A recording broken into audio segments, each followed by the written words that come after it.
Il y avait déjà de longue date un projet de réunification des bibliothèques. Ça avait été imaginé à la Levrate, abandonné.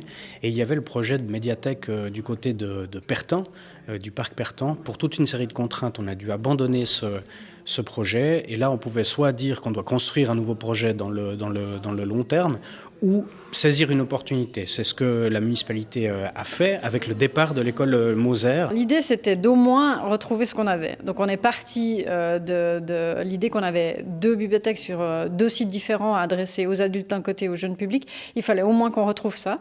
Ça, c'était le premier enjeu. Puis après, évidemment, l'idée, c'est de faire plus que la somme des parties. Tout d'abord, c'est une rénovation. Donc, dans la rénovation, c'est de trouver les opportunités possibles pour pouvoir installer un tel programme.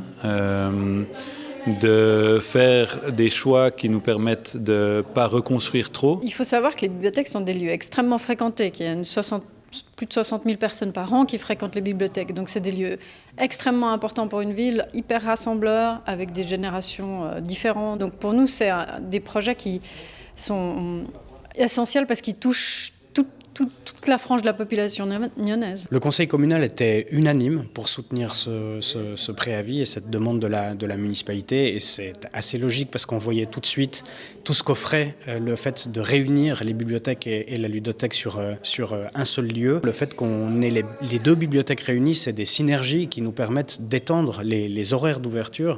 À l'heure actuelle, c'est 25 heures par semaine et on va passer à 39 heures par semaine. Donc la bibliothèque moderne, c'est vraiment un lieu que nous on appelle un tiers-lieu, qui est le lieu qui a ni vraiment la maison, son appart, son chez-soi, ni son lieu de travail. On peut emprunter des livres, mais on peut venir jouer, on peut venir juste travailler, lire, consulter ses mails, peu importe, ou simplement discuter avec des amis parce qu'il y a un espace où il y a des tables et des chaises et que personne ne va vous demander de partir au bout d'une heure. On peut venir y faire beaucoup de choses ou même rien du tout et tout est possible. Il y a des espaces où on est dans la collectivité, des espaces où on est justement dans l'intimité de l'individualité, des espaces où on peut faire plus de bruit, on peut découvrir des différentes choses, on peut fabriquer, on peut faire ensemble et jouer aussi.